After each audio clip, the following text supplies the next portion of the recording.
Mike, can you put me on here? Yeah. All right, everybody. Okay, what's up? Welcome to the show. It's just me today. Alexis is not available today. But you know what? The show must go on, right, Mike? The show must go on. No doubt.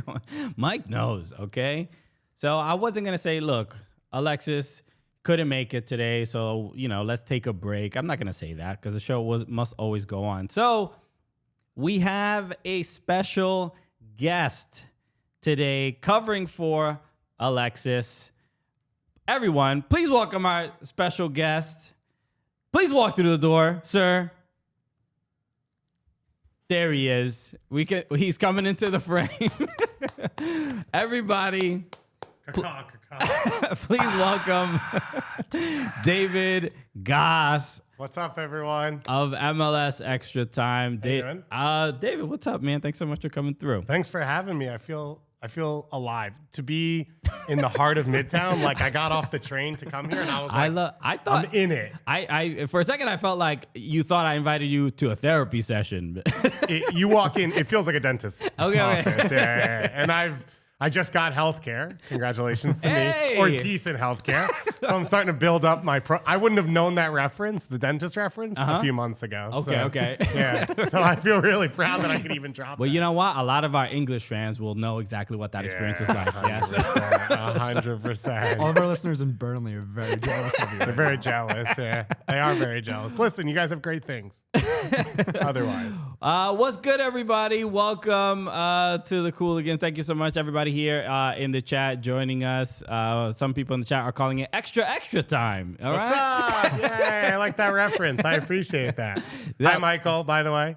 Michael Raymond. That's a lot of excitement for me. Okay, yeah. No, a lot of people here are big fans of you. I appreciate so look, some people are calling you David Boss. Okay, so I just so there's gonna be a lot of weird jokes, and we have like a Cooligans like glossary that I think we should be giving our guests at this point. But that goes back to a thing that Alexis used to do, I guess, with his friends in school, where if somebody did something poorly, like took a shot in basketball, they'll say like, "Oh, look, check out Blattrick Bluing" or something like that. Okay. And so they started incorporating that into our chat. So they just add B's to things or whatever. So now I know.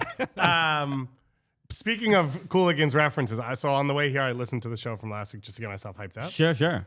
You made a low-key random story reference of collecting vials of drugs as a child, and it just got completely passed over. Do you have some stuff you want to talk about? I'm just saying, look, the stuff that we reveal on the show is sometimes so ridiculous that it does. Me picking up and collecting little empty crack vials doesn't even scratch like the surface. Doesn't even just blow right past. Nobody's like, well, okay, yeah, that's a common Brooklyn upbringing. Okay. So no, there's nothing to reveal. No, I'm just saying it sounded like maybe you needed a shoulder. No. You might need someone to talk to, so I'm here for you. No, I mean I've already paid for the years of therapy that I've needed. I'm not going to put that burden on you. You know what I'm saying? As a New York Jew, I was born a therapist, so I'm always here for you. If you need it. Good to know. Yeah. All right.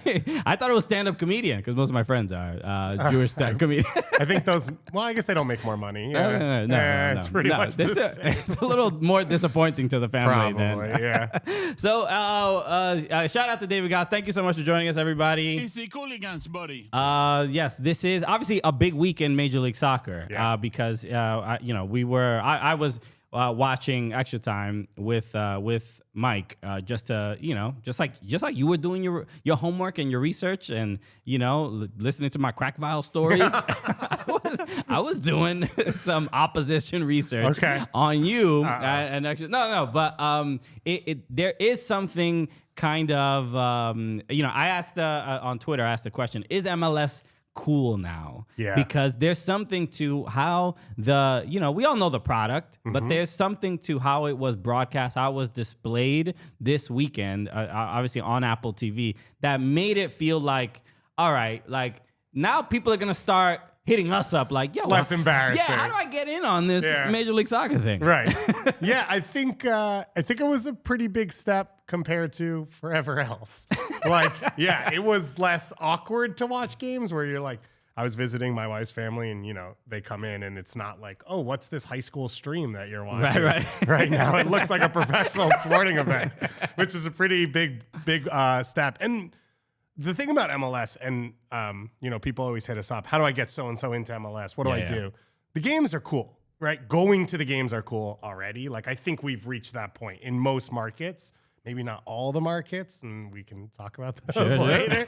But in most markets, going to the games are cool. So it felt like, what Apple did, which was sort of just put a decent platform together to like allow that to shine, was really cool. I felt like most games came in with fan shots, tifos, Timber Joey doing his thing, like all the cool parts of the game, and then they laid out and let that sort of build. And it's like, it felt like this was the product that people would hit you up about. Yeah, it felt like there was, and not to suggest that there wasn't any thought or care put to how the product was delivered, but it definitely felt it just a little bit more, just that to like another level. Just like we just want to make sure we're showing kind of, because respect to the league, because one of the complaints a lot of people have about MLS is like, oh, it's 25, 6 years old. Nobody, it has no history. And then it's like, but then when I meet like a Crew fan or Revs fan that was like been following the team since they were a little kid, I'm like, you can't. There are people who really, really treasure and value the league and its history, and that's what it felt like this weekend was. It's like just an acknowledgement of what it took just to get to this point. Yeah, and I think one of the things, and everyone I think feels this way in a lot of different walks of MLS, of fans that put together the tifos songs. I think a lot of people at clubs feel this way. The stadiums is you've built a lot of it up, and you just need it to be presented in the right way. Like it's there. It wasn't that Apple had to recreate the league in the last 2 weeks. They just had to put a product that allowed it to be presented properly, and money helps that. Yeah, money. You know what? Not a bad thing. 2.5 billion, I think, over 10 years. That'll get you out of bed. That's the Metal Lark deal, right? Exactly. Everybody knows what we're getting paid. That's DraftKings money. Right? It's all public information. What the Cooligans get paid, it's all good. I love this. Justin Friedberg just said something about, if MLS is cool, then you can call me Miles Davis, which I love. Nice. So no, there is something. Yeah, look, it was great. We were Board Martin. Alexis looks different today. That's a rough one, but not the worst one. It's not that far off. You're either insulting or complimenting someone, and I can't tell who. Yeah. Look, a lot to go over, and obviously this is going to be an MLS heavy episode, and very specific to some of the things that happened this weekend. And I think we should just start and get it out of the way, because Austin FC and St. Louis City, St. Louis had their first game, and I was happy to see. Not only look, I think a lot of people didn't expect St. Louis to win, but have you ever met Lutz Pfannenstiel? I have met him. Should I out myself right here? I have met him one time. Yeah, it was at All-Star last year in Minnesota. Okay. He was leaving for a flight. I was in the inverse, where I was coming home at the end of the night. Right. So if you think about when flights normally are, the hours were a little bit odd. It was at the end of All-Star. Yeah. I don't think he enjoyed the conversation on any level. Well, Alexa and I interviewed Lutz Pfannenstiel, who is the sporting director for St. Louis City. And that's actually the second time we've met him, because we met him in Germany when we were on a Bundesliga trip, and he was the sporting director for Hoffenheim? No, Dusseldorf. Okay. Yeah. So. Whoa, you guys go way back. Yeah.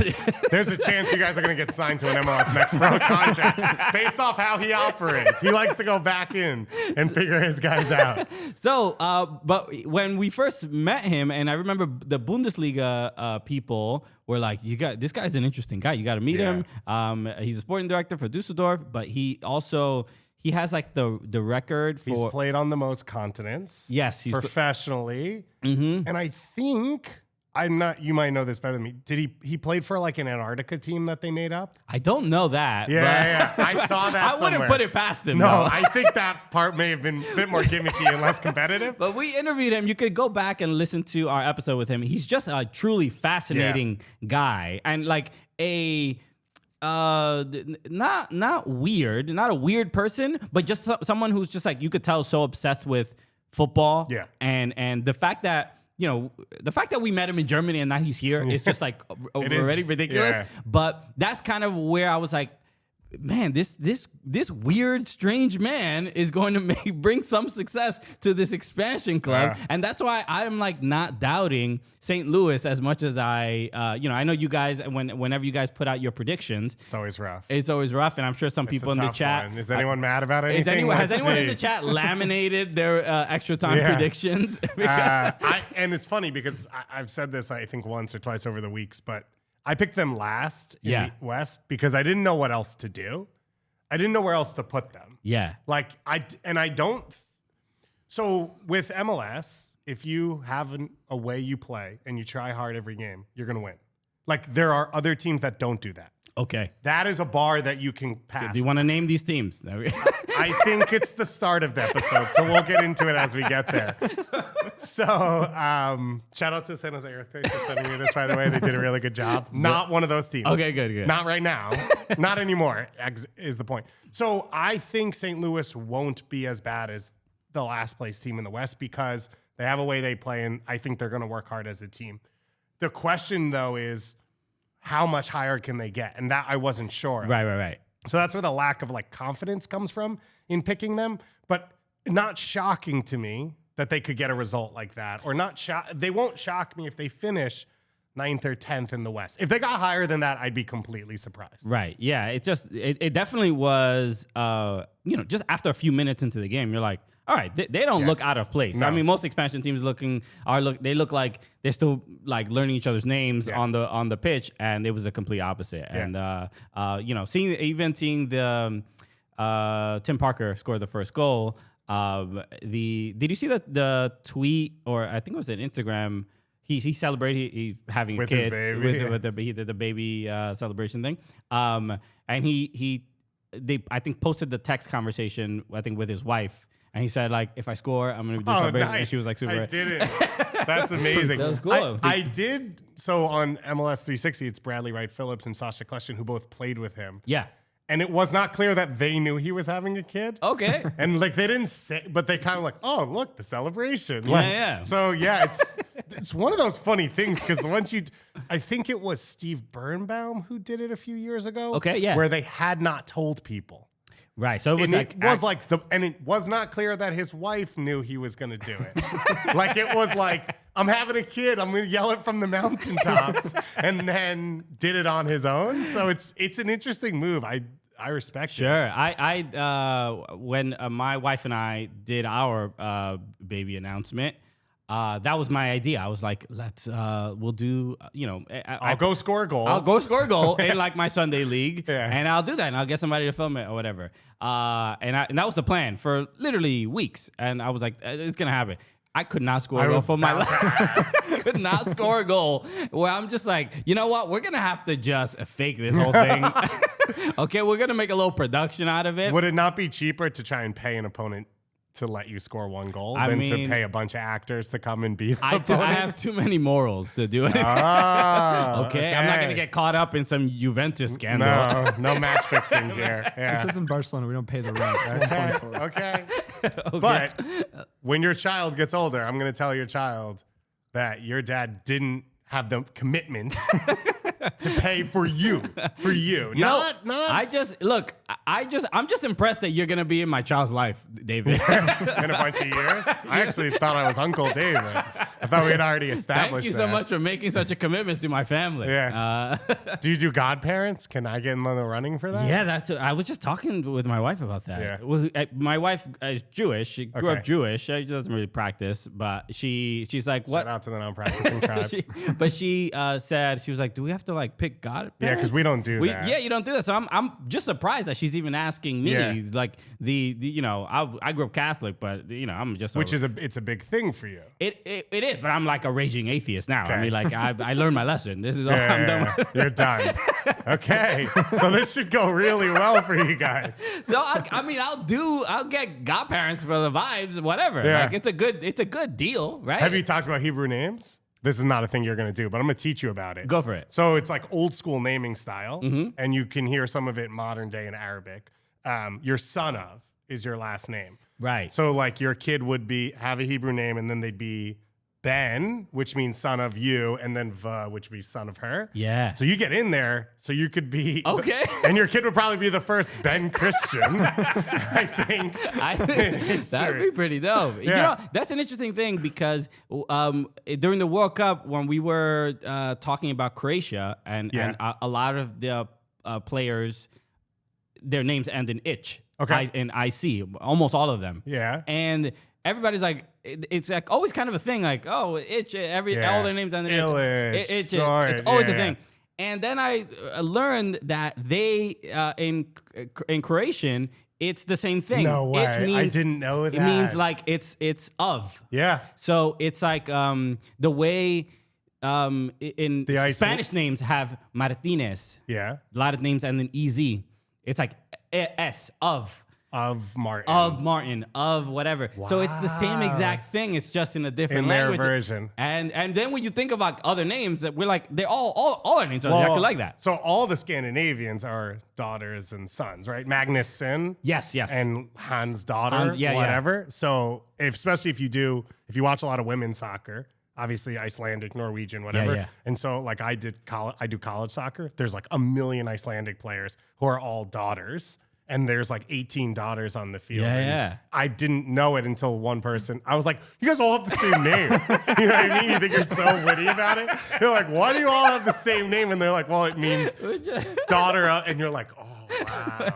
So I didn't know the Croatian one, though. That's a good one on the list. See, that's why soccer's the best. Soccer's the greatest sport in great. the world. We just learned so much. Everybody in the chat's like, thank you. Everybody. Oh, I was hoping they weren't. I went to go look to make sure they weren't saying, how did you not know that? And look, and Justin Freeberg in the chat just said, David, why is the best bagel and why is it the correct answer in everything bagel? Yeah, interesting. This might be. Is that your vote? Everything? No. That's my vote. That's your vote? Bagel guy. Everything, because now whole wheat's become a thing. No. Plain everything, cream cheese. Okay, so I'm a cream cheese and tomato guy. I'll throw that out there right now. I just think the tomato brings something to the table. Sure, this is definitely this is an Alexis or an Alexis conversation. Well, I'll put my take down and then he can respond in the future, and we'll have a long running 7th month conversation. I'm like, I love cinnamon raisin. Oh God, mess with cinnamon raisin. No, big don't. fan. And also, you have sesame and poppy. Okay. Also, but well, this hurts because I'm a sesame guy. Okay. But you being cinnamon raisin and being sesame makes me worry about my take. I love a pumpernickel bagel as well. Okay. So if I can get some pumpernickel in there. I had to bring bagels to my in-laws in Maryland this weekend, and I go and order them. Her mom eats salt bagels, which I don't really get. I've heard of these. Yeah, but like the bagel is in salt. You make a bagel in salt. Right. So you don't need more. the additional salt. And then the rest of them go everything, which I respect and I'm proud of them for. Okay. But my wife's a big whole wheat everything person, which has converted me. There's flavor in there. It adds. It doesn't take away. Okay. All right. So it's pretty good. But everything bagels, I like the everything. Like I'll put that on every. Well, that was cliche. Yeah, I couldn't get out of that one. That train was coming at me faster than I could react. But yeah. All right. Let's move on. Okay. So I do want to. We were talking about. We got into Lutz Van and Steele and the whole thing. But St. Louis. But St. Louis. We have to talk about the play. And we have to talk about the play. Okay. Kip Keller passes the ball back to former teammate. R.I.P. Kip Keller. Because it was a tough night. It was a rough go. But look, did you see Diego Fagundes and his? He put out a tweet saying in support. We need to support. I've seen actually we all make mistakes. Articles come out from Austin FC fans saying we have to support And look, I've been to Austin yet. Yeah, it's great. I mean, one of the game day experiences for. I mean, I was at the first game and it was lit. Show off. I mean, see, this is by the way why I want to come on the show, because you guys get free. You get so much more free stuff. You guys get invited to everything. I'm just like, I'll be there, and you're like, oh, you're also there. I'm like, this is my big invite. And you're like, this is one of the things the Cooligans are at. So maybe I'll be. Let's go to the St. Louis home opener. Okay, you know what? You're on the show. That's it. Give me free stuff, please. Give me. But you know, and even in that game, there was no goal scored, and it was still like unbelievably intense. And they've only shown that and grown that throughout, since I was there. But there's a certain feeling, and this is what I thought St. Louis was going to go through, which was at least intimidation. Mm-hmm.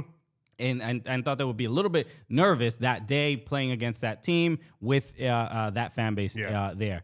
And who was Cascante, right? Who got hurt. Yeah. Kip Keller comes in. And, you know, I mean, I don't know if the moment was too big for him or whatever. I don't know if there's this guy on TikTok called Mr. Go 90. I don't know if you've ever seen this guy. Yeah. He like, when anybody does a bad play, usually like in NFL, he'll do like a coaching session, like a coach watching the game tape, and he'll always say like, "Oh, the moment was too big for him. Look, you can see him. He pissed down his leg." It's like a common thing, and that's the first thing I thought of. Well, it got worse and worse and worse because it went from he was marking Tim Parker on the goal, then he passed back to Jared Stroud, and then Klaus. Who's my guy? I love Klaus. Who I just realized he's a Brazilian German. Yeah, I don't even think he speaks German. Oh, okay. Like he looks it 100, and he sounds it too, right? Yeah, no, but there's that whole.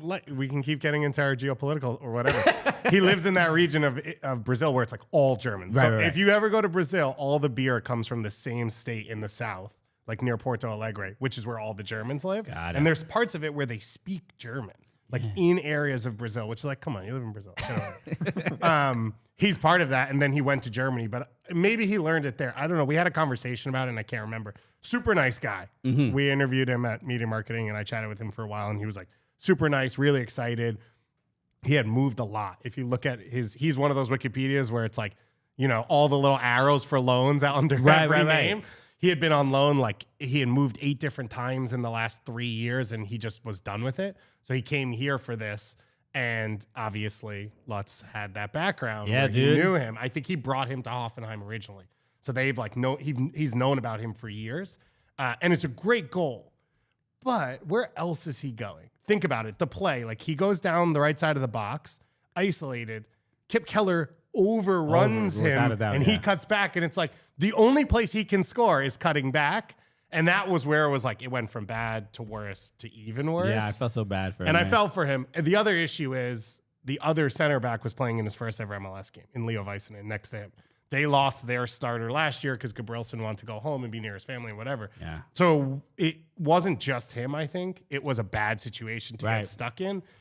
It probably helped St. Louis that he was on I don't know that St. Louis would have beat. They targeted a particular defender. And then so there was this meme that I found on Reddit, which is great. And it's the Pam from The Office, and when she's looking at the 2 pictures, and the top one says, "Kip, the team needs you to find the differences between this picture and this picture." And one picture is Jared Stroud wearing an Austin FC uniform, and the other is with a St. Louis uniform. And then obviously Pam is saying they're the same picture. And I want to talk about the play in particular because Stroud obviously played for Austin FC last year. Didn't play that much, but clearly also Kip Keller didn't play that much either. He didn't. So I think it was a big moment, I think, for both of them. Yeah. But you can see Stroud, and when you watch the replays over and over, he had his hands down. He does. We always we talk about this all the time. That it's a common. We say it's usually the Argentinians that do this. Is that when they don't receive a ball that they should receive, whether it's a tap-in, whether it's just a great opportunity, they point at their feet in a very angry manner. And Stroud kind of did that. He was like, "Hey, I'm open, I'm open." And and Keller passed him the ball in the 18-yard box, and which was effectively just like a tap in, and it was just an absurd moment, and I think it's embarrassing for Kip Keller. It felt almost a little even embarrassing for Stroud as well. So that's what I was gonna ask. Where do you fall on the? Was Jared Stroud are you mad at Jared Stroud? I'm not mad at him, but so in extra time, you guys brought up and I haven't had this conversation with anyone, but you guys brought up like that maybe this is like against the rules. So don't say you guys. I don't want to all get looped in. Doyle very specifically wanted to bring up that there was a rule against this, which feels like a narc move. Yeah. We all say Doyle's a cop. We've all said exactly. So they specifically wanted to bring up that rule. I think what Jared Stroud did was wrong, and I don't think that a ref should be involved in fixing it. I think the laws of the land and ecosystem should solve it. Next you get what I'm saying? Yeah. Okay. I was shocked he got through that game, quite honestly. Yeah. And like not trying to encourage people to hurt people or whatever, but I know me. Some Austin FC fans, they were throwing stuff when he got off the pitch. And they were booing him. They were booing him a lot. He did the full lap because he went off the other side. Right. And again, this is a guy who used to play for them, was on their inaugural team, was in the expansion draft. He technically goes back as far as any Austin FC player can. It's only a year, 2 Austin years. FC legend, Jared Stroud. We all know that. the tradition and culture and history you're talking about. And they were furious at him. And I would be too. And if I was on St. Louis, on Austin, I would have said something and I probably would have done something. Yeah. I don't think the ref should make a call because of it, but it is clear that he tried to take advantage. There's like some defense, which is he's actually in a line with Stuver. Mm-hmm. So if Keller was playing back to Stuver and just didn't notice him, he would have been in the same spot. So there's a world in which you could argue he wasn't actually playing to Stroud. I don't think that's real. No.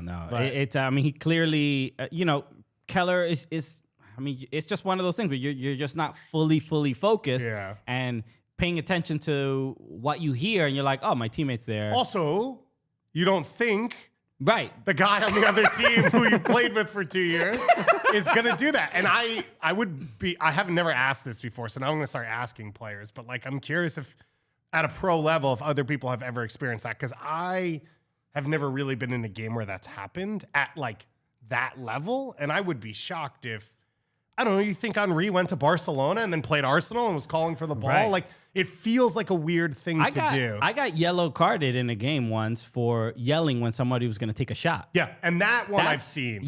So that's a rule. This one doesn't.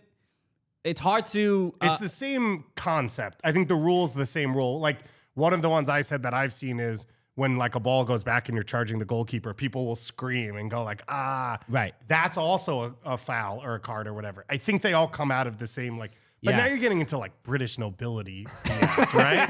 Because that's probably where those rules come from. Right. That Netflix show where everyone was a coal miner playing soccer. It's an interesting conversation. I mean, in a weird way, it almost feels like most American soccer fans may not be even. I didn't know about the rule, but like you couldn't yell. It took me doing that to. I'm like, let me look up rule 44 point whatever. I'm like, yo, he's right. I wasn't supposed to. The ref takes out the book. He's like folding through. So it's an interesting like nuanced conversation, but I feel bad for Kip Keller because it's just gonna be like, what the hell is this guy doing? Yeah. I'm sure it was in a not top 10 or something like that. Well, and. So what's funny as well is I've known Jared for a while because he played for Red Bulls too, which is my favorite team in the world. All right. Red Bulls. Not a Red Bulls fan. Only Red Bulls too. I don't go past. Well, now they're in MLS Next Pro, so we'll see. And he's a good guy. Yeah, Like I've seen him grind through his career. He works hard. Call him He's right changed now. positions. Ask him why. I don't know what happened. And the funny part connected to it is his brother, who just signed with Red Bulls as a homegrown and actually played this weekend out of Duke. I've covered him in youth settings where he's been a bit of like what's my cursing level on that? You can curse that, man. He's been a bit of a shit starter. He's and like some wild situations. And anytime I tell Jared about it, he goes, that sounds like Peter. So he like has thrown it on him like I wouldn't, that's him. That's his side of the family. And now he caught himself in this, which I thought was a little bit odd. Yeah. I mean, look, I'm sure St. Louis fans are happy They Jared don't Stroud's care. on there too. They They're like, don't whatever. care, yeah. Like, I mean, you saw They shouldn't. even the away fans there were stoked. It was Yeah. great. But look, nonetheless, an entertaining game. I think one of the more entertaining games out of the weekend. 5 goals helps. 5 goals doesn't hurt. There were also 5 goals in the Union game against Columbus Crew. Wait, can I just say real quick before we get there? Mike Go for Thomas said Austin knocked him out of his survivor pool. My friends are doing one as well, but you got to pick 3 teams, and almost everyone picked Austin as one of theirs and lost. How does a survivor pool work? I don't know the rules. It's like it's an NFL thing normally, Yeah. which is you pick a team every week. You can't pick the team again once you've picked them. Got it. So if your team wins, you move to the next round, but you can't pick the Steelers again the rest of the year. Gotcha. So you have to figure out like how to save teams. My friend is doing one he made up for friends where you pick 3 every week. One has to go through, and then like at the end, you'll also have a total comp winner. So Austin at home against St. Louis was like a safe bet for a lot of people. And you can pick teams more than once because MLS has too many weeks plus too many teams. There's too much going on. But yeah, and so everyone picked Austin and also lost. So I feel for you, Mike. Okay. So the Union, real quick. I mean, they looked great. I mean, a lot of people are saying that they're probably the favorites to go back to the MLS Cup final. You were at the MLS Cup final, and I haven't gotten to speak to you about this. Just real quick before we talk about this season, what was that game like? Because Alexis and I were going to go, and we were at the Eastern Conference final. We hung out there. Yeah. And we were like, should we go? I'm like, it was one of those, like, we've been traveling so much. Yeah. I think we had... If NYC had won, you would have gone. We would have gone. But it was like, maybe it'd be nice to take a break. We had just got back from Germany. And then life is so hard. To be the Cooligans. Again, I'm on the show now. Invite me to stuff. So that's it. I've never been to Germany. I like schnitzel. I like sauerkraut. Invite me. Okay, that's it. We got to get you on the the agenda. But that game, what was it? I mean, it was unbelievable. But what was the experience like for you? Oof, it was wild, and I would say, obviously the goal, the end. Yeah. But the beginning, the 32-52 full smoke at a level I've never seen them at.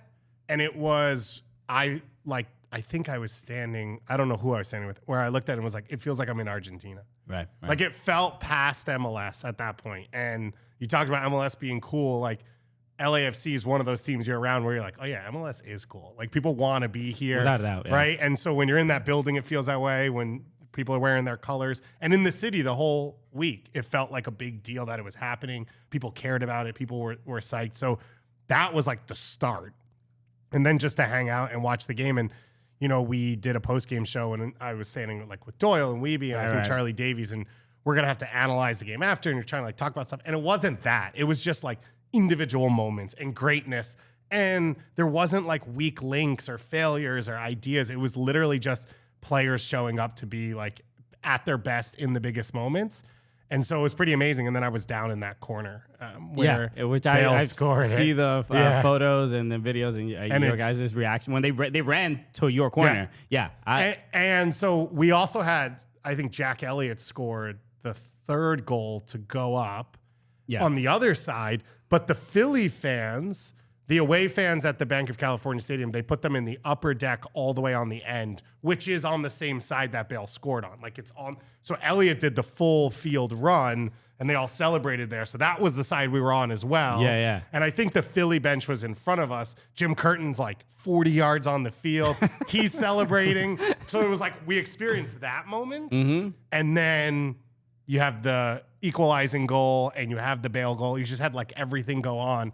And the place just erupted and was wild. So it was pretty epic. And it was hard to digest after. Like we did a post-game show. We got back to the hotel and everyone was like, oh yeah. Yeah. Like, it's like you just got hit in the face with all of it. And it was wild. Yeah. Yeah. But it was truly one of the, it was definitely one of the greatest MLS games I've ever seen. And people were arguing for months about, is it the best game ever? But it was one of the, the regret of like not going to that was brutal, but it was still, it did feel like a one of the things I because I've been to the last few MLS Cups, there was something about watching it on TV and then experiencing it online with everyone else. And the one thing I appreciated was like, you don't, outside of like the Super Bowl and some, I don't know, Monday Night Football or something like that, you don't get the like, everyone in America is doing the same thing right now. The collective feeling, yeah. I mean, and not to say that that's what was happening and with Canada. MLS. Shout out Canada. But the MLS Cup final and then the first weekend on Apple TV, that it felt like, whoa, everybody I know is kind of doing the same, for sure, same thing. So that did feel pretty cool. The Philadelphia Union dominated Columbus Crew. It's the then the goal from or the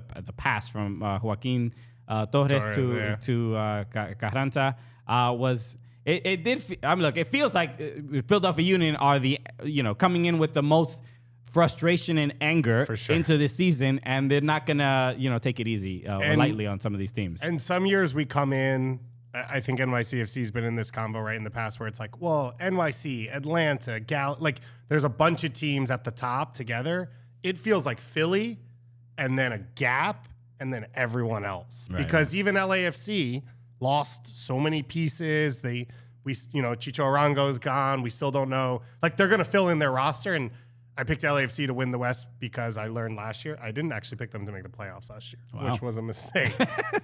That John Thornton's really good at putting rosters together, and Steve Trunzel will react to it. So, like, I don't think there's any doubt that LAFC will build up their roster. But where we sit right now, no one's close to Philly. And it's tough because how do you maintain the edge if, one, it gets easy, or two, it's just been a lot of years for Philly. Like, this goes back to 2020 now of Supporters Shield, getting further in the playoffs than ever before, then getting to an Eastern Conference Finals, then getting to an MLS Cup. So you worry that at some point, will they lose their edge? So to smack Columbus after going down 1-0 in the first game, I think was a pretty good sign that they won't. I love this from Mike Thomas, who's a Union supporter. He says, I'm spiraling just from the recap. I felt that as we were doing it, and you brought it up, and I was like, this was a combo about how Philly's good, but let's go back into... You know what? It just shows the growth, okay? When I talked to Andre Blake before the season, he didn't shy away from talking about it, but you could tell that he was still sitting on it. It was first in his memory. That's tough. Yeah, that's a tough one. He's do you follow Andre Blake on TikTok? I do not. He has a TikTok. He dances with his family and everything. Andre Blake's a good guy. He's a great guy. He's a good dude. I'm just saying he's just on a new arc. He's not trying to care what people. He's a family man. It's gonna be the when they win MLS Cup. It's gonna be a video that starts with the I fought through adversity. I came through everything. Dark shadows. Bro, a nice fan cam. A nice real hard edit. So they but they look great. And when you talk about teams that have a lot of turnover, and Philadelphia Union is not one of those. No. They everybody's back, everybody's furious, and it looks like they're gonna be I would have to say favorites in the Eastern Conference. I think favorites across the league, and it would be cool if they could win CCL. I think that'd be special. Okay. And we kind of moved past that. I think with Seattle winning it, we're not all I don't think other fans are going to root for Philly to win CCL. Sure. But I think it'd be cool with a non-DP heavy squad, right? Like what Seattle did, great build, top to bottom, good roster, but Rui Diaz, Nico Lodero, those are the guys who carry that. Right. With Philly, it's not that. And so it would be cool to see them do it, in a way that's different. And I think it would elevate MLS even more in the region. It would have elevated MLS. If Sounders could have done something at the Club World Cup, that would have been nice too. Just Sounders against Real Madrid would have been so cool. I mean, even if they got Sounders beating Al Ahly would have been cool because I would have gone to all my Egyptian spots and been like, "What's good now? What's up, Top Cafe? What do you want?" But that didn't happen. Okay. I have to do this, and I should have told you beforehand, but we're contractually obligated to mention that everybody here needs to chill with a cold Coors Light. Yeah, David got 100%. So that's how me and the David. Blue. That's why we're wearing blue for the Blue Mountains. Exactly, and what happens is that when a Coors Light is cold enough, what happens? You see the mountains show up right on the beer. So it's a good move. It's a good sign for some people who may not know if it is cold enough. Okay, so look, the mountains on the bottle can even turn blue when your beer is cold enough. That way you always know when it's time to chill. When it's time to relax, just open a Coors Light. It's mountain cold refreshment made to chill. Mark your calendar for some quality time with Coors Light, the beer made to chill. Get Coors Light delivered straight to your door with Drizzly or Instacart by going to CoorsLight.com/Cooligans. Is someone about to? I wish we could have coordinated that. Just a nice. Because someone's out there, and I thought it was Drizzly with Coors Light. That would be amazing. I would be blown away if that was how you guys did things. Oh my God. Okay, look, Douglas in the chat said Christian has to make our Meadowlark and Coors Light overlords happy. Get that money. That's it. Shout out to Douglas, by the way, legend. Absolute legend. But also pulls me into things I don't care about, like college football and F1 all the time on social media. I'm like, oh, what's this whole thread? And I'm like, oh, I don't care about this. You know what? You get to, like, I mean, F1, I'm like, because everyone else is so curious. Are you in? I'm not but I'm like, I watched a couple of the episodes on the Netflix thing. I'm like, all right, I see it. So wait, do you respect and you guys are probably already talking about this. So one of the things with the F1 is the new season's out, and people are like, it's bad because the F1 season was bad. So with Wrexham, like the FA Cup game happened, and there was a lot of people who were like, I don't want to ruin the show, so I don't want to watch the game. Are you one of those? No, I'm not one of those people, but I legitimately heard a lot of my friends being like, yeah, don't tell me what happened in the game. I'm going to wait until Wrexham. That's absurd. It's like, you go to see the Titanic, everyone knows the boat sinks, you still watch the movie if you're going to watch that movie, right?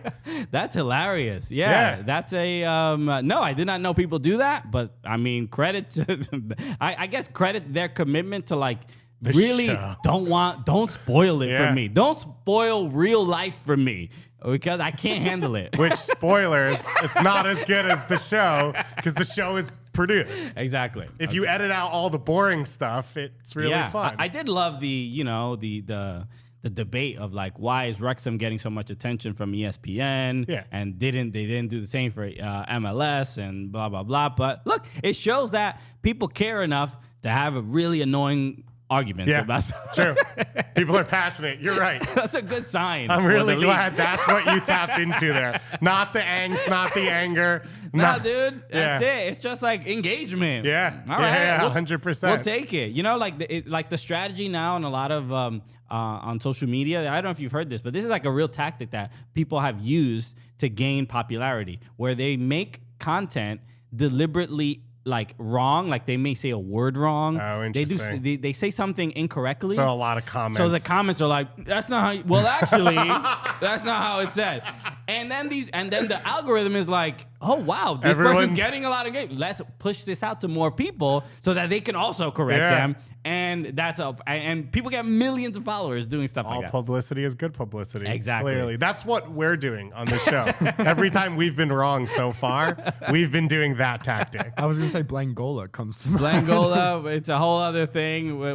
Alexis, a couple weeks ago, asked me a question. What country would I want to be the president of? Just literally out of nowhere. And I said, Angola. And then we went to a whole tirade about... I don't think that would be an easy one. I don't think being the president of Angola would be easy. I'm not saying it's the wrong answer. I'm here for... I think you'd have a lot of work to do. I'm here for a project, okay? I'm like Marcelo Bielsa, bro. Yeah, you want to start at the bottom and then build, Bielsa normally quits after 6 weeks. Okay, so... I wouldn't... If for all of our Angola listeners, I wouldn't get too attached to Christian over here. So then he started saying that he would be the president of Blangola because of the whole thing, and you know how it is. All right. Alexis is funny even when he's not here. Look at that. I hate to have to explain Alexis's jokes even when he's not here. Okay. But I want to talk about. So we were talking about. Look. Oh, we're going to talk about MLS now. So we were talking about Wrexham, the stuff, and people are having the debate about ESPN and blah blah blah. But then this photo came up about the first game. Nashville played against NYCFC. And for our audio listeners, I'm showing a picture from World Soccer Talk, and the top of the image is showing the Apple broadcast, which is obviously in 106 in Park. Down from a space ship. I mean, in a gorgeous studio in Harlem, and then the homies John Strong and Stu Holden just sitting in what looks like a janitor closet. with the DoorDash. DoorDash was holding them hostage while they were. Shout out DoorDash, but they get delivered food from wherever they want. They could have delivered the Coors Light. We should have worked with them. But look, and it's not. Look, this is obviously the comparison of what the broadcast was on Fox and what it was on Apple TV, and I mean, Apple TV looked incredible. The picture quality was incredible, and then also the picture quality on Fox was way beneath what it was on Apple TV. But it's what we've grown up with and what we're sort of used to. But so I don't point this just to like sort of make fun of anybody in particular, but it says something to, again, just this kind of stuff matters. The optics of it matter a little bit, and it's not to say that Fox never tried or anything, because it clearly isn't the case. But then they're not gonna go all in for every single game. But this part of me feels like intentional. You know what I mean? You think that they were like, oh, you guys are going to put a lot into this? We're going to do nothing. You don't think we could do worse? We could do worse. Because in comparison, it looks so stark. I mean, it's not they. And this game was on Fox, right? It wasn't even FS1. I think it was on so. Fox. Yeah. And I think a lot of the games that they have packaged for are on big Fox. So they're like, everyone gets them. Yeah. I mean, they normally do that in studio at the desk, and it's like it looks like a newsroom sort of. It's not the fanciest thing in the world. Rodolfo Landeros, Alexi Lalas talking about stuff. It's been good. Yeah. But for this particular game and this particular decision to make it look this particular way is like, bro, they could have done just a tad more. Or they couldn't have, which is the spoiler about this whole thing. Yeah, it's like out of is it spite? I don't know what it is. But listen, your ex and you're still going to be friends, right, but it's not right. the same. Mm-hmm. So I get that a little bit. Also, it's amazing because they're physically in person together, which means one of them traveled to be in that space. It's not like, oh, well, this is the best I could do at home. Like, I'll tape something up. Someone got on a plane to get to that 100%. Place, whether it was Stu or John. Yeah. I'm pretty sure it was John, because John, I think, lives in Portland, I believe, and their studios, I believe. Stu lives next to John Legend, so we assume he lives in LA. That's right. They're best friends. They are good friends. Yeah. It's a thing I rarely bring up anytime I see him, but Weird. Should bring it up. You should bring up to other people that you know Stu Holden, who knows John Legend. That's probably the move you need to make. Yeah, some of the people in American soccer are like more well connected than we know, than we realize or whatever. Like, well, there's like the when I was in college, I broadcast my college teams, and they would call non-athletes muggles. Okay. So all the athletes, shout out the high-level athletes, were like the wizards of the world, and I think pro soccer players enter into that space where they're like, oh, we're like sort of celebrities, and when we meet someone, we do like a head nod. Sure. We have the secret code, handshake, whatever. But they're like, not all of them are that famous on their own, but they're allowed to be in that. Totally. They get accepted to Hogwarts. They're just Hufflepuff. Okay. There's something about, even when we interview a lot of some of the soccer players, and we'll say like, I usually ask them, like, have you ever met a comedian before? Because sometimes they'll be on the show and they have no idea what to expect. Sometimes they think like, am I supposed to be funny too? And all that stuff. I'm like, we're not putting that responsibility on you. We're professionals. You guys don't have to be at our level. But most of the time, almost anybody asks, whether it's a NWSL player, MLS player, they're like, no, I've literally never met a comedian. It's one of those things where like you would hope that the soccer world and entertainment world were overlapping a little bit more. So one of the things with that is cities. Right. Comedians all pool in LA and New York. Totally. And so a lot of the players are big deals in, I'm sure there's SKC guys who are friends with, Pat Mahomes or whatever, right? Or current players, but it's not going to happen with comedians. Also, that might unfortunately be a knock on some comedians who they do know. But they don't know that they're comedians, or they don't consider themselves, right? Like, Julian Gressel may have been friends with people who are comedians, and they don't know. So that might be harsh. Yeah, well, because like SKC especially has like Paul Rudd, right? Paul Rudd is a big Sporting Kansas City fan. He's a big KC, like everything. Right. So yeah, I've seen him at games. They have some celebrities, I think. It's hard for me to like. As a New Yorker, you watch the Knicks game and it's like, oh, there's a bunch of celebrities here. Then you go to like a Cavs game and they're like look who's here. Like the one person. They make a big deal about it. And it's normally an athlete from one of the other sports in the city. Sure. So I think the celebrity status. In Cleveland, it's like the front row is just like, the head of the, Brooks Construction Company. All states most closest. Employee of the month or something. Let's give a cardboard cutout of LeBron courts. Probably. Also, no disrespect to people who live in cities that aren't New York. Complete disrespect. But some disrespect. I mean, well, doing comedy in them, especially LA. Doing comedy in them can be a little challenging sometimes. So that's all I'll say. What's your low key city that's like not a big city that has been good for you for comedy? Oh man, what's a good city that I really really enjoyed? Atlanta.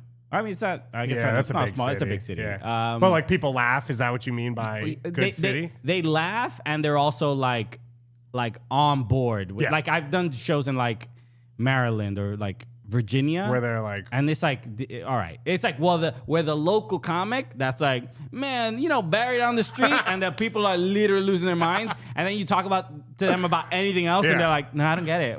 What's this yank talking about? Do a joke about the bar on Main Street, otherwise we don't want it. Yeah. So those are not fun. You got to have willing laughers. You have to have willing participants. Totally. So, and there are certain cities that like, or communities that like foster good, like just comedy, like who sort of just get comedy. Like Vermont has a really great comedy club, and it's just a community of people that just love comedy and stuff like that. There's certain spots. So yeah, and I assume all of the comedy in Vermont is organic. Okay, it's sticky because it has maple syrup coming out. Shout out Vermont Green, by the way. I was gonna wear my Vermont Green jersey. My friends run that team.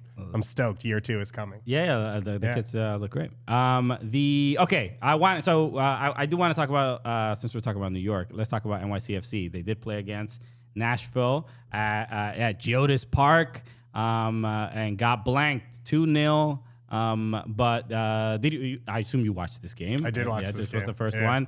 And what were your first thoughts? I mean, as an NYCFC fan, watching, my first thought was like, I miss everybody who left, obviously, and Maxi Morales. Obviously, not having Maxi Morales, not having Alexander Collins, was already like my main concern. Yeah. But then, I think once I saw the lineup, and I'll be honest. I think they had Mateus Pellegrini as the 10. Yeah. And I don't see him as the 10. I don't think he does either. So, he did not look happy. Yeah, it's I think he had a couple decent chances, but just like again the link up of like that person in the midfield to replace Max Morales, that doesn't seem like the guy. No, it does not at all. And he was only one of multiple players, I think, who looked like they were playing in the wrong position. Okay. Which is not a positive. Right. And it's not a positive for the guys who are returning, like Talis Magno and Andrade, where it's like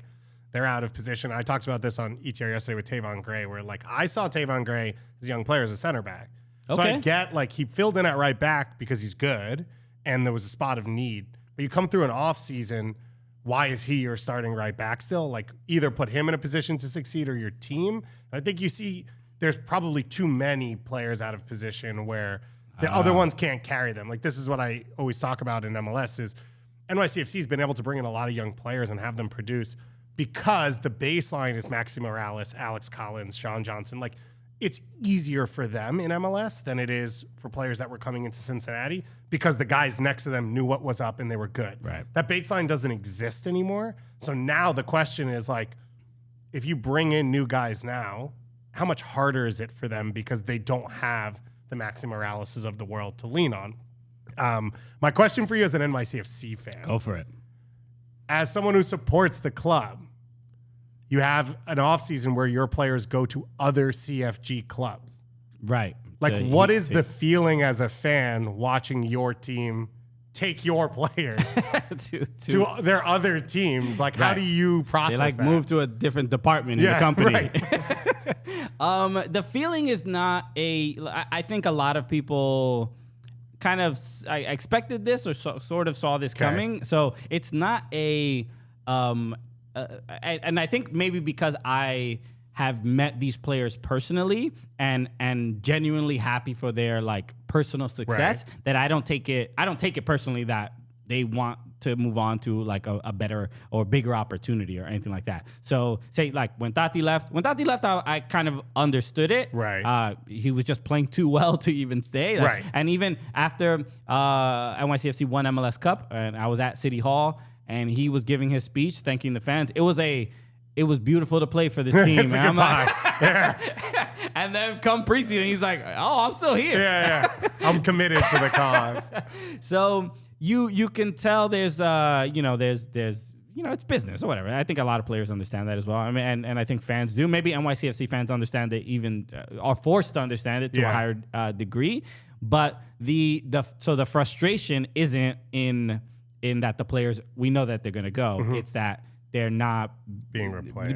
It's not even that they're not being replaced, because that isn't exactly the case. I think they're giving the younger players an opportunity to fill those roles. But this was a weird season where so many big players left, and I think the decisions that were made might have been made with the thought that some of the players were not leaving. So especially Sean Johnson. Right. I think Maxi was probably a bit of a surprise, because I know he said that essentially he was leaving because it's probably his last year. Right. It's time to go home. And he wanted his kids to see him play for his childhood club. I love that. So again, totally respect it. Yeah. And so I think for the NYCFC front office, there were some surprises. And I think they probably thought they were going to keep Sean Johnson, and I think they probably thought they were going to keep Alexander Collins.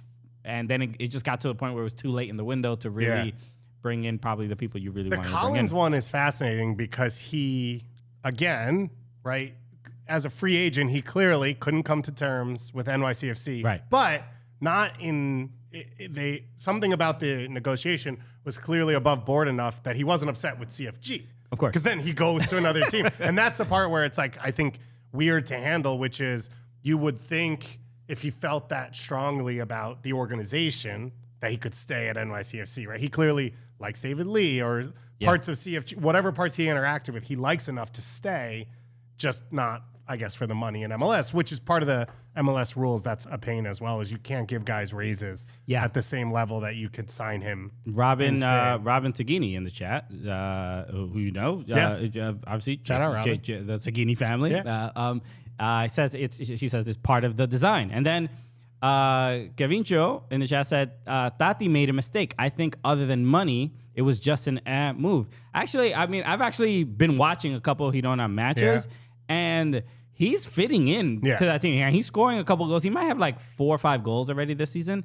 He's taking penalties. He's already kind of stepping in and being a little bit of a leader for that team. I think he's going to keep them up, which I think is probably the main thing. But I've already heard rumors of Tottenham interested and Premier League clubs interested in him. I disagree with Gavincho there because he clearly had maxed out in MLS. Right. So like with him, there was no other path forward. And it wasn't the move up that he wanted it to be. It was slightly lateral, a little bit raised, but he had no other choice, because if you win a Golden Boot in an MLS Cup and everyone's like, yeah, we haven't seen enough, you can't just keep doing that because no one's going to change their answer. Exactly. And also you're not going to be like rewarded financially for that success either. So that's the part. The ceiling is at least financially is very low in MLS unless you're Insigne, right? Yeah. And then you can get hurt and make $9.5 million, which is great for him. I will say this. Eber looks pretty good for Seattle, so that's how mad I was? You have to be. That was the one, especially after look, they put Thales Magno to play striker, which we've met. Robin says we've never met. We met in Atlanta. Oh, there I'm offended. I'm offended, but continue. But so he clearly does not look. Not that he doesn't look comfortable, but he's just like the type of player that he is like he needs to be on the left side, and he's such he's a very deceptive dribbler. Like where you can't really tell where he's going. He's not the fastest guy in the world, but he just like he can start and stop almost better than any defender in the league, and you really can't get the ball away from him. But in wide spaces, that's ideal. But when you ask him to like do some hold up play and stuff like that. That's just not his game. And then when they did the switch and put Thiago at the 9 and had him out wide, I think they looked a lot better. NYCFC looked a lot better in that second half. But although he kept looking hurt every time he took a shot. Yeah, I didn't get that either. And Mo was right. He kept bringing it up. And I think Mo was like waiting for the trainer to come on to look at it. And he just kept playing with this thing. Which I think is like I'm trying to think of who would they have even replaced him with. That's part of the problem. And with this team, there's no. So what they would have done, Siegel, whatever we're going to call him, he's a center forward. Right. He's from, I think, NYCFC 2. Where did he come from? He was in German. He's American, but he was in a German academy at some Bundesliga club. He never made a first-team debut. But their big thing with them is you're going to play Thiago, Gabi Pereira. Pellegrini's also a forward. That's who he is. So it would have just been probably like bring in Andres Jason or one of them and slide someone else into the middle or out left, whatever you're going to do with the team. I mean, they didn't, especially in that second half. I thought NYCFC would tie the game, and then Hani Mukhtar comes in. And it was a little bit like on the broadcast, I think Mo was mentioning it as well, like, oh, when you get to bring this guy off the bench, it's a big advantage. And then I'm like, whatever, but NYCFC, they're playing great this second half. Hani's not going to do anything. He's coming off of an injury, he's recovering. He's not going to really give it his all. And he did. He gave it his all. And he laid off a great pass to the, what are we going to call Jacob Schaffelberg? He's got a mullet. He's Canadian. He's from Nova Scotia. Nova Scotia, I think it is. Yeah. He's like the only pro player ever to come out of whatever province. I think it's Nova Scotia. That one's on the east. Yeah. He looks like a hockey player. He does look like a hockey, which is not far off. There's probably a lot of hockey players that come from there. There's a lot of potential nicknames out there for him. I would like to hear more of them. Okay. Yeah. I'm not Nashville as well for the celebration on their first goal with Johnny Cash. That was yeah. Ring of Fire. That was pretty cool. Yeah, which was great because I had just gotten ragged. Doyle, I wore the Nashville kit last week. Doyle said, "What's your favorite Johnny Cash song?" I said, "Ring of Fire," mainly because I didn't know he was going to ask me that question. I couldn't think of anything. What else. was the song you said?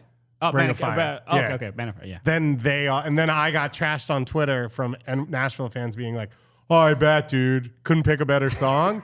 And then Walker Zimmerman did the celebration, and I just added Walker onto all the responses, and I was like, "Just tell Walker that then. Nice. Don't tell me. Tell your boy Walker Zimmerman." I'm a Folsom Prison. Okay, that's probably my favorite Johnny Cash song.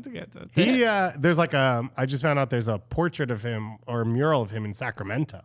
So there's love for Johnny everywhere. Okay, absolute legend. Okay, I just saw the Elvis movie also. By the way, it was actually really good. Oh, was it? I did not. I think it's because it's a Baz Luhrmann film. It's just like he can make anything entertaining hit. I mean, Baz Luhrmann films are like a one long TikTok or whatever. Like there's just the editing is crazy. Yeah, and it's a lot of colors. I will say, if you're ever in Nashville, go to Graceland because I didn't think I'd want to, and someone made me go, and it was really fun. Okay. Yeah. All right. So now we got it all. We'll do. We got all the Elvis stuff. I did. So I did love the picture that they took for the celebration. It was iconic, but it's one of those. Why was it against my team? Yeah. You guys are in that bad category right now where I've done a bunch of content this week where people are like, who's the best team? Who looked the best? And it's like Nashville, but because maybe NYCFC are bad. Yeah. Where it's like you have that dichotomy, right? DC looked good, but we think it might be because TFC sucks. So like NYCFC unfortunately are in that little category. Well, I think right Santiago Rodriguez is coming back, and hopefully that's soon. And I believe he will be the 10. And so I think the team will. And James Sands, let's get that going again. Right. I've heard that too. So that'd be pretty dope. Okay. All right. A couple other. I do want to talk about Toronto and DC. Did you? Maybe I could get this photo on screen. Did you see the photo of Teddy, my guy Teddy? No. That photo's great too. But before we get to that photo, the photo of who's it? Young Gotti, Yo Gotti, with because he's an owner. I think he's one of the owners. But he took a photo with why am I forgetting his name from Clips? Here we go. Pusha T. Oh wow. This just hanging out at the game. This is fun. Yeah, I saw this. MLS is cool, bro. This is just again another example of why MLS is the coolest league in the world. All right. But yeah, this was So they left this game being like, this DC United team's good. I was just happy. Look, after DiPietro scored that goal, I was just happy. I love the video of this the coaches, DC United coach. We haven't seen Wayne Rooney that happy. We haven't. Even when he passed that 80-yard ball or whatever to Lucho. He walked back. He was just so He also had run the full field to get the ball. So Rooney was done at that point. But you would think that would be just a great moment to celebrate. But seeing Wayne Rooney celebrate as a manager, it's like a different. Like I appreciate it in a different way. And given that DC had such a bad year last year, it was good to see.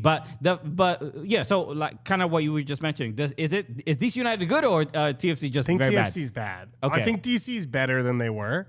So I don't know that DC would have won that game last year. Right. But I also think TFC might be bad. Now, I don't think TFC's permanently bad. Like, I think Bernadeschi's so good. I think Osorio's good enough. I think there's pieces in there that's good enough that they will win games. They're not going to be like the wooden spoon. Right. But I think this weekend was not a good weekend because you got a lot of pieces new that didn't look cohesive, and then Insigne gets hurt. Right. And like that seemed to just take everything out of them. They fought back. They went up 2-1.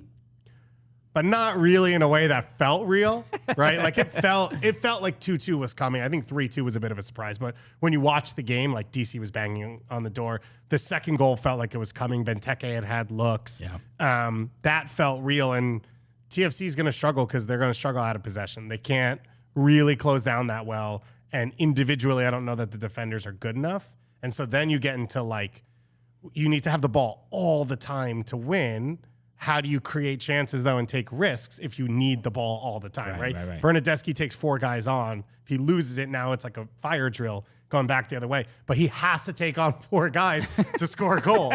So you're like stuck in this in-between place. And he's like, he's worth the price of admission alone. Yeah. He's a freak. He's gigantic. Really? For what he does. I mean, that's just me saying Right, that. okay. Now I got to look up his height. I don't know how tall he is. But he looks, maybe it's in comparison to Insigne, and that's my problem. Let's see. They're going to give it to me in like, he's 6'1". Okay. So like for a soccer player, that's pretty big. For a winger who's like, he's like a dribbler and a creator, that's pretty big. And he's like built. So he's impressive on his own, and I think he'll score goals and create chances. But TFC, they lost Insigne. They bring on Ayo Akinole. They only made 1 more sub for the rest of the game. They made 2 total, yeah. And 1 was in the 30th minute. Whereas you see some teams, if they bring a guy on the 30th, they will sub him out again because like you don't really have fresh legs to be an attacking game changer at the end of the game. So this TFC team couldn't afford the injury. They got the injury that they couldn't afford in Insigne immediately.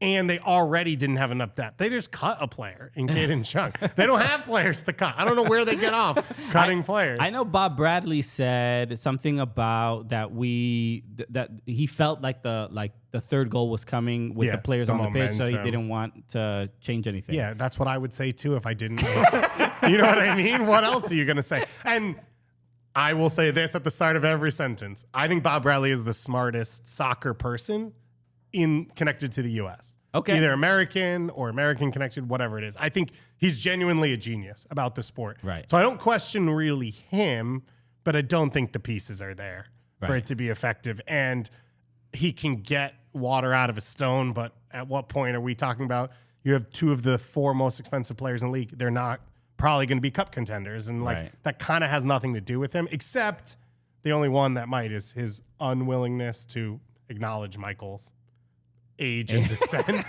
or whatever you want to call to it. keep up with anybody else. And they can't protect him enough. It's tough to watch because I think Michael's a legend. And, without a doubt, yeah. And he built TFC, besides what he did for the national team, him coming back to TFC, they had no history of success. He chose to come there. He stayed for a really long time. He brought Josie. He brought other pieces. He was part of the recruitment over and over. 3 MLS Cups in a row? What was that? 3 and 4 years? Yeah, 3 and 4, and they won 1. They won Canadian championships. They should have won a CCL. I think that's like that was the big loss to me of like they should have won that game. Marky Delgado had a chance. They had PKs. And you just wish this all could be handled a little better. And we could be wrong. Right? He's so smart that maybe he figures out a way to make it all work still. But it's pretty unfortunate that that's like the way it feels like it's going to go out. And more than anything, he's just going to be remembered for not qualifying for the World Cup in 2018. To a lot of people. He still gets booed which for I that. think is why he still lives in Canada. I'm not even kidding when I say that thing happened, and I think he was like, "This country sucks. I'm just going to be Toronto. I'm on Ontarian. Was that what you call it? Ontaranian? Like I'm not even American anymore." It's just remarkable. Yeah, I was worried about. I mean, Sean Johnson gave up those 3 goals. Yeah. He's obviously the new goalkeeper for Toronto FC, and there was a little bit of like, I hope it was worth it. Hope it was worth it. Oh man, you do that thing where you don't click on their Instagram to watch the video, but you like let it run through, so it comes up and you're like, oh yeah, no, I had steak last night too. Like I could do the same thing. Okay, I'm watching your stories. Don't worry about it. He just for Sean, it's just if he goes and lives there and everything costs Canadian dollars, but he's making US dollars, right? He's getting an increase without ever doing anything. Oh sure. Right. So that's for Sean. It's just a money thing. Yeah. It's a business decision. Probably like, last probably big contract. And I don't blame him. But, his is an interesting one because, again, offense to all your cities. He lived in New York. Right. So it's not like, I want to go live in Toronto and be he won a title here. He lives in New York. Like it felt somewhat of a lateral move to me. And I think maybe he just wanted something new, and that's fair. But that was the one that actually surprised me the most, more than Collins, even more than Maxey. Okay. I'd say of all those, because there isn't a clear reason except just doing something else that he went to TFC. Yeah, I mean, in my opinion, he's will always be a legend at NYCFC, and like I guess there's the moment I'm hoping for is when NYCFC opened their stadium in 2027. I don't know what player from the championship winning team could still be on the roster necessarily. Yeah, interesting. I don't think Sean probably wouldn't have been that person. Yeah. But I just want that acknowledgement for, when we get a proper sized banner in that stadium. They're just going to build the stadium as a banner. Just to overcorrect on it. You just show up and it's a flat stadium with the banner in the middle. Okay, just so no more jokes, all right?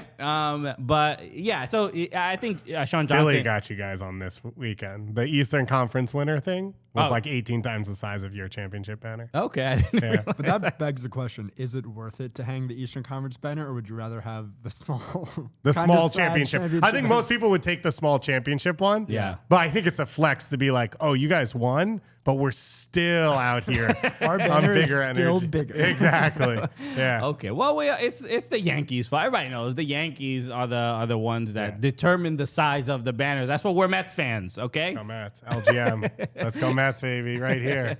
Okay. And Knicks, IQ, Brunson. Let's go. Let's go. It's a great time to be in New York. Always. It's like I'm looking at my twin. All right. Knicks tape. Okay. We'll wrap up with a couple things. I've seen a couple questions in the chat as well, so please, I'll try my best. I love to get the to chat, by the way. This is the best part of doing the show. They're crushing it to actually interact with people and have fun with other people. Okay, all right. You heard it here first. David Gott says this show is more fun than Extra Time. You heard it here first. 100%. I wouldn't even question that. Okay. That's a title. We got our title. Yeah, that's the title. I want to talk about this real quick because this is obviously it's also relevant to the Meadowlark family, right? So Lionel Messi is rumored to be, have interest in coming to Inter Miami, obviously in playing in Major League Soccer. Mike Ryan Ruiz, who has been on the show, you hear him on Levitard show every day. He's kind of having like a back and forth. He's been having this for the last few weeks with people who look. He's arguing with Fabrizio Romano, who is not many people. That's the deep end. That's going straight into the deep end. So not many people will comment on a Fabrizio tweet and be like, Fabrizio, you don't know what you're talking about. Exactly.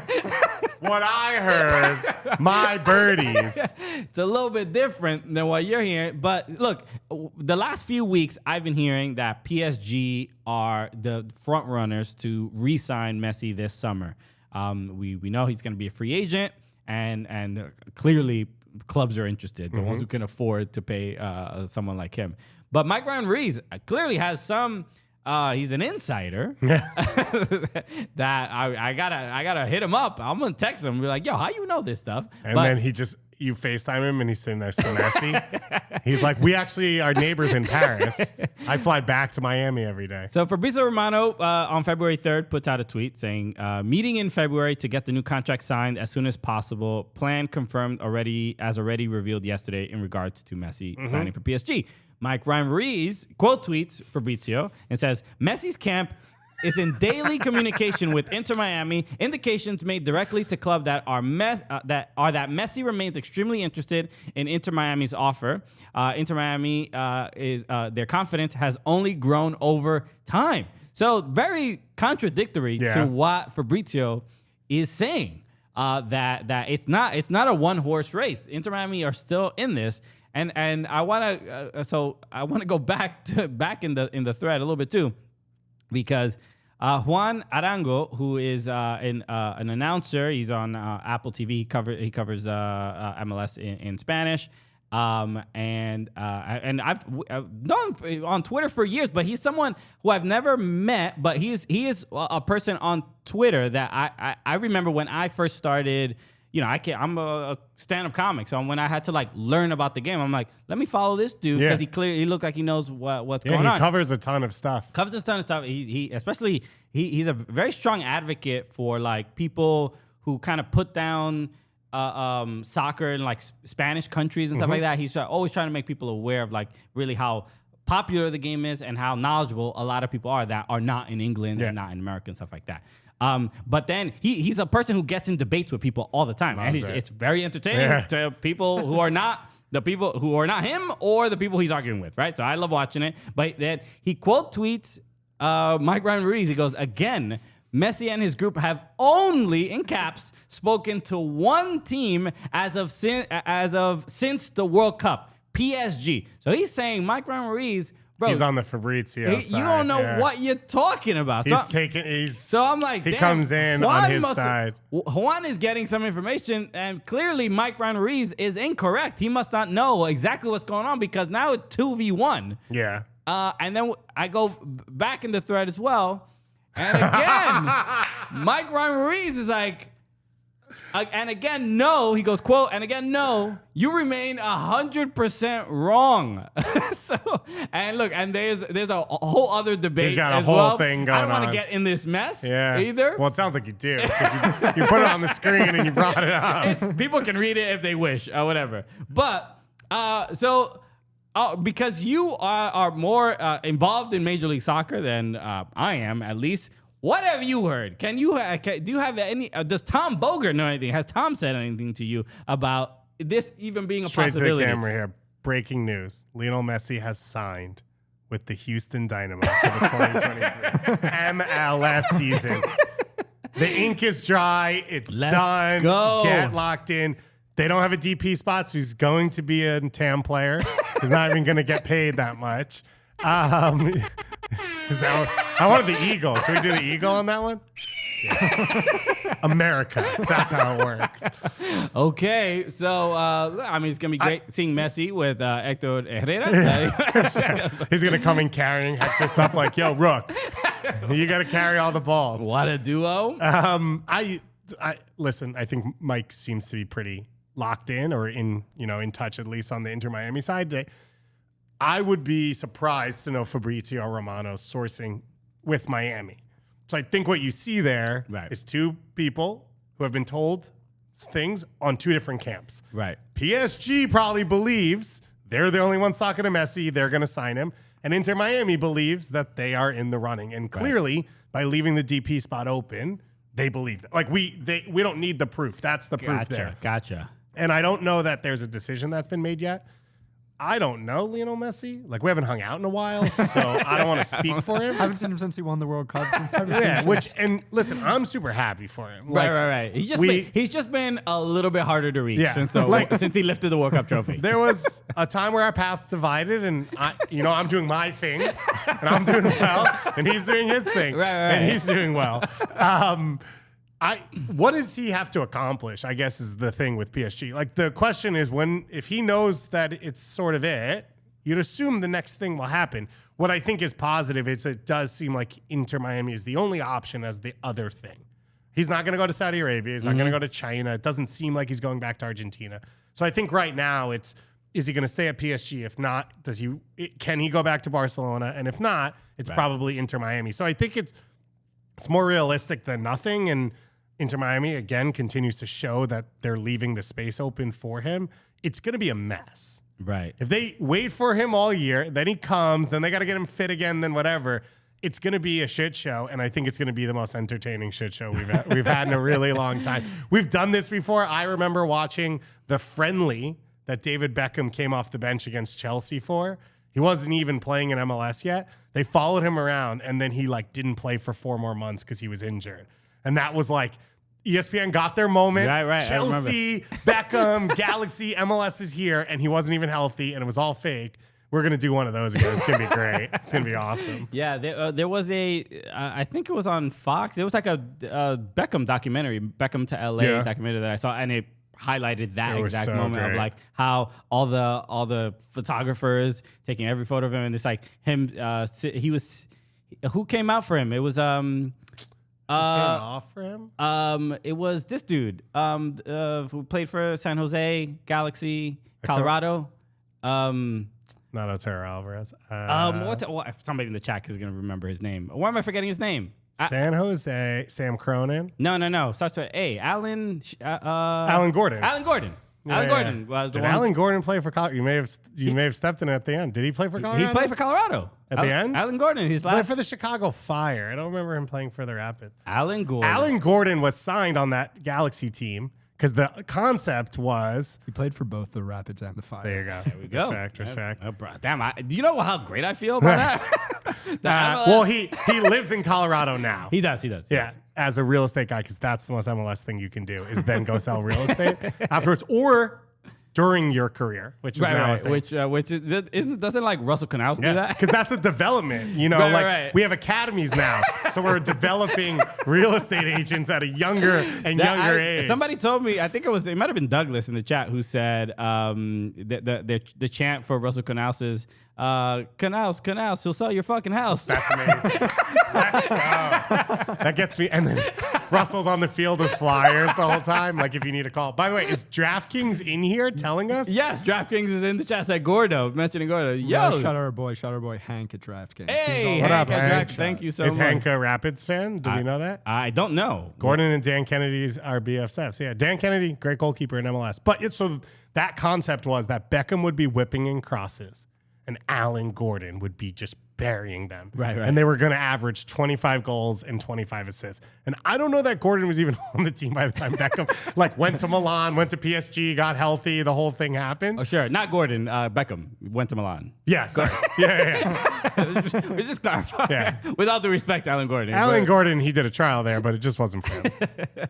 He wasn't into it. So, yeah, dude. Okay. Anything else before we wrap up? Did I miss anything? Well, teams are still signing players. Oh, that's right. You were mentioning. Get locked in for that. Chicago signed a center forward while we've been sitting here. Okay, who did they sign? They signed a U22 Greek kid, Georgios Koustias. Okay. From PAOK. So he'll be the center forward. PAOK was the owner that brought the gun on the pitch. Yes. Do you remember that a couple years ago? Was it PAOK or Ike?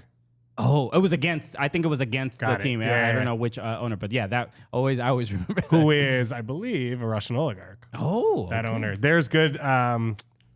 The guy who writes James Montague, he wrote the book about the Middle Eastern soccer fans. He wrote a book about supporters. Okay. I think he wrote about it, and that guy's doing stuff, and he's got the DMs with Putin and stuff.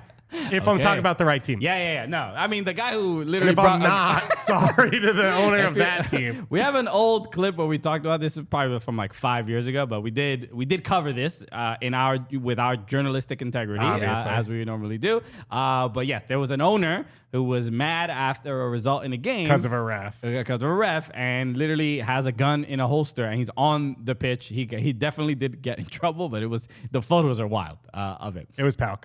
I realized I have a computer in front of me and I can just Google things on my Apple computer. Okay, look at that. I'm right again. Yeah. Okay. So they picked up a forward.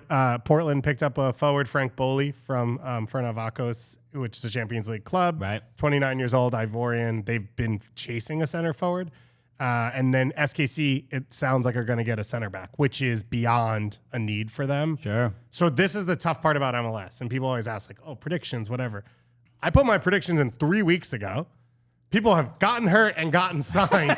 The transfer window doesn't close. It's a different league. It is. It's from 3 weeks ago. and it goes that quickly. Yeah. A lot. Guys are still going to get sold too and like leave MLS. So it's really tough to like judge. But I would say for a lot of teams, like you don't know what this year is going to be still because NYCFC are going to sign guys, right? Sandy Rodriguez, we know is coming in. Yeah. There'll probably more pieces that are going to come in. I think there's a number of teams that are still going to make moves. So I don't think we get so jacked up about week one and everyone sets their decisions, right? Because a lot of people watch week one more than they watch the rest of the week. Sure. And so everyone, in July, someone will be like, oh, well, NYCFC, they have a shitty midfield and this team's a mess and Vancouver can't finish. And it's like, well, that's no longer true because things change. So that's just one of the things to think about is like, there's still a ton of moves coming. Portland, I think, is interesting. It's kind of just like, we can't get a great forward. So let's just have like 7. Right. And see if one of them works, but they have the creators. Yumi Chara looks like, I don't know if they haven't said how serious the injury is, but it did look. He came off 30 minutes in, which is not great. But Santiago Moreno, I'd say, is one of the better wingers in MLS. I think he's as good. Yeah. So they have some depth there. And then this Evander guy, not great in the first game, but you could see it. Like his touch is ridiculous. His vision's really good. Like he'll create openings. But Niashkoda and Felipe Mora, who's been hurt, and Esprit are probably equal to Boley. Okay. So it's like, we'll just bring in another one and see if it gets better and see if it works. Well, yeah. I mean, as far as, a team that's consistent, to say the least. I mean, Portland, they always look like they make pretty good decisions. Because they only sign 28-year-old international players. So, you never have to take any risks. Yeah, Gio, he knows what he's doing when he's picking players. Okay, I think we're good. Real quick, wanted to give a shout-out to Charlotte FC and Atlanta United for their Anton Walks tifos. Yes. Those were incredible. Yes, because, and I had it on screen here, Atlanta United, they did do a tifo for Anton Walks, who obviously sadly passed away in a boating accident a couple months ago. And there were a couple of things, especially this weekend. It was very emotional because every game had a moment of silence for Anton Walks, and then the media booth for in every match had. Honoring Grant Wall as well, which was again, it's just it's a thing where it's again this community is obviously very small, the soccer community, and I love seeing that. I guess again that appreciation, the gratitude to the I don't know, the people who came before us, who kind of laid the way, who paved the way for a lot of us who work in media, and Grant, who. We've said this plenty of times, but Grant was unbelievably kind to us and so many others, as it was very clear after we learned after his passing that it's just one of those things. Like he didn't have to be that nice, he didn't have to be that kind to two comedians, and was just always like he just believed in what we were doing, and kept always advocating for us and pushing for us, and so it was great to see that acknowledgement from the league. And I think it was tough for a lot of teams because they wanted to do something, and obviously it happens during the World Cup, and so there is such a big gap. And I think it was the right thing for club not to forget about that, right? It wasn't like, oh well, that happened already. Like this was the first opportunity, right? And we saw U.S. Soccer do it during the January window. And I think there is a lot of gratitude, as you said, from clubs to Grant because of the way he covered the league and the way he covered these teams and pushed teams and gave an opportunity to a lot of people. So I thought it was really nice to see that. And the stuff with Anton, I mean, I don't really have a comparison to this. Like a guy in the prime of his life, cut down out of nowhere around the team. Like I've not been around Charlotte. I don't know how they're handling it because I don't know how you step on the field where he should be, right? Go through warm-ups and go into the locker room where he was. Like, it is a lot. And I thought they handled it really, really well. And I sent a message to him, but I thought Eric Krakauer, who was on the broadcast, who knows him because he was the broadcaster along with Lloyd last year in Charlotte, I thought they handled it really well too, which is you want to celebrate that person's life, but it's also a sporting event. It's a tough space to be in. I thought they did really well. And I think from what I've been around Anton in the past and what I know of him, I think he would really have appreciated the way it went down. And it's just one of those things where Atlanta, like he wasn't on Atlanta anymore, right. But he was so close to that community and that fan base. And I think I've said this in the past, when they were bad and he was there, he was one of the guys who would always talk and step up to speak. Yeah. He knew that, one, it was our job to cover the team.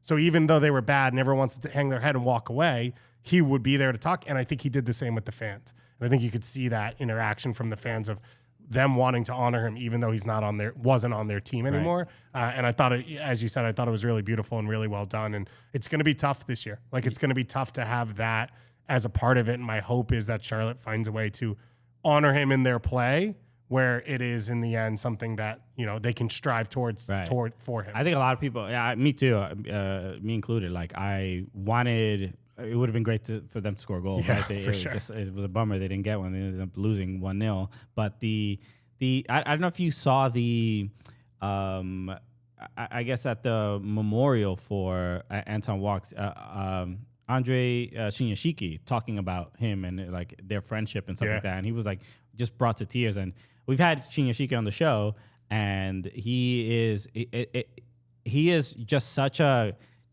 great dude, and such a a lot of times before you interview a player, you're like, oh, I don't know exactly what to expect. And then again, we're comics, we're gonna like make jokes and stuff. He was just like super down to earth, really funny, great guy, and like hearing him talk about Anton Walks, he's like was comfortable being vulnerable and really just talking about what his friend meant to him. And so usually when I watch Charlotte, that's like the guy I'm thinking about, because you can tell through Shinyashiki's words like how much he meant to that locker room, how much he meant to that fan base and stuff like that. So and to like Shinyashiki, to reminder, got traded there they only played together for 6 or 7 months, right? And that is from my understanding the personality that Anton was, without a doubt. Okay, Shinyashiki, by the way, made it on my wife's Who's That Guy MLS list. Okay. She said he has a very nice smile. Oh, yeah. He's a handsome guy. Yeah, he's a good-looking dude. Right. Another one. He's of Japanese descent, but raised in Brazil. Yeah. So him and, I don't know if him and Klaus know each other or something like that. I don't think they're friends.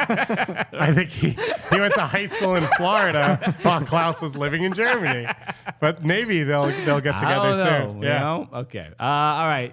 You guys are the absolute best. David, guys, thank you so much for joining me today, covering for Alexis, who couldn't make it today. Anything you want to let people, know where to follow you, the whole thing. Anything you want to plug? Extra time? Do go for it. No, I don't want to plug extra time. I don't want to do it. No, I'm just kidding. Everybody, do not listen to extra time ever. You should follow me on Twitter at Empire and then GASS, my last name. I have it on screen right there. Oh, whoa. Yeah, look at me skydiving. I've also skydived. Yeah, where? In South Jersey. Okay. Maybe one day I'll play my skydive video. Yeah, my video. So my video is funny. I paid for the video because I'm like, I'm never gonna do this. Yeah, again. yeah, same here. I paid for the video. So I paid for it, and I wouldn't say I'm in TV, but I'm close enough to know what things are like. My video, and if you can see, my video about 20 seconds after this cuts to the landing. Okay, and it's a long part of the landing. I'm pretty sure that all the footage in between, like all the parts where I'm in the sky, were not on camera. So I paid for this video, and it's like a ton of time with me on the ground before we take off, decent amount in the plane, which was not my favorite part, then very little in the sky, and then a bunch with us on the ground after. And I didn't need any of that. And so I'm pretty sure all of the footage in the middle was like very bad. It's just, does the footage exist and it was just a bad edit, or? In thinking back, so we jumped, we did our little jump thing, then they pull the chute. Mm-hmm. And then he asked me to hold something at one point, like the ropes. I'm pretty sure our stuff got messed up, and he was, to be chill about it, was fixing it. Whoa. And I think the GoPro that this was he was holding, and I don't think he held it most of the time down. And we like landed. Like, I'm here. He got you there alive. He got you back I'm here. So shout out to my guy. Nailed it. 100%. But I'm pretty sure that's what happened. Yeah, it would be worse if the footage existed, but you were not here. Yeah. I would have probably more views online. Right. I mean, it'll be a hit. Than what I got. So I screenshotted this out of it. I did it in not Park City, Lake Tahoe. Okay. Because I was there on vacation. It was on my birthday. Nice. And I was like, I'm going to change the world. I'm going to jump out of a plane. I jumped. Nice. Ken goes, that's why there are 2 parachutes packed. That was probably what happened. When I jumped, it was like a third person jumping, another skydiver who was the videographer. Oh, so I shooting at you. Yeah. So you got the full package. So I got the whole deal. You did the upgrade. So was that offered to you and you didn't take that it? Was not offered. The offer was pictures or video, and or both. And I was like, well, I know how to screenshot, so why do I need the picture? The picture is just still shots of the video. So no, that was not offered. I jumped with my friend, and I guess they could have shot each other, but he was more experienced than me, so they moved fast and did like moves and stuff. Gotcha. And I didn't do anything because I was pretty scared. No, I think when I skydived, that it was a turning point in my life. I think after I went skydiving, I said, that's the scariest thing I'll ever do. And then like probably 6 months later, roughly, I started doing stand-up comedy. Wow. And I was like, because I was always afraid to do it. Yeah. And then once I did it, I'm like, how old were you? 23. Okay. 24, something like that. And yeah, changed my life. And then I went into every kind of thing I was doing with like, if I was feeling afraid of it, I'm like, I went skydiving. Bro, like, I mean, interesting. So I respect that, and I kind of thought that happened for me, and now I'm the same person. I feel like I missed out. The thing about skydiving that I was always open to was you only need one moment of bravery. Okay. Because once you're at the plane, you can't go back. I don't like the climb this ladder, then walk on this ledge where the whole time you could turn around and be scared, because then I will at some point. This one, it was like, once we got in that plane, I didn't really have a choice. And then once we rolled out, I wasn't going anywhere else. And I have not found that it has helped me in life as well. Okay. As you. Maybe we should go skydiving again together. Bro, you could be strapped to me. Yeah. You could be my guy. But there's a place, so I go out on Long Island a lot, and there's a place that does it, and they have a billboard. And every time without fail, we drive by, and I say to my wife, should we go skydiving this weekend? And she says, no. This is my friend who has been skydiving. We were driving, and the billboard was up. And I said, should we go skydiving? And he said, yeah. And I was like, I shouldn't have. The whole time where he was like, we don't have to. We can if you want to. And I was like, I should have realized. Like, I needed the person that always is going to say no to be like, no. Yeah. It's like, you're not following the script. Yeah, right. You're supposed to say no. Matt Graham in the chat just said, after I skydived, and it said, and then it was Christian's wedding night. Well put. Amazing. Yeah, much less fearful. All right, I did think you were going to say you got engaged. No. 6 months later. No. I thought that was going to be your moment of bravery. I got engaged. Whoa. Oh yeah, you took my wedding, by the way. I took your wedding. Yeah, you did a Dumbo wedding. I did. Yeah, I live near there. Okay. And we thought we were going to do a whole thing, and then I saw yours, and I was like, I can't afford that, so we can't do it here. We got to go somewhere else. So we did Red Hook instead. That's the cheap version. That's why you need to hit the subscribe button here on YouTube. Exactly. Okay? We're here to try to recoup the money spent on that wedding, everybody. Look great. I was nearby. Didn't get invited. It was lovely. Look great. I mean, now we're cool. Yeah. Nice.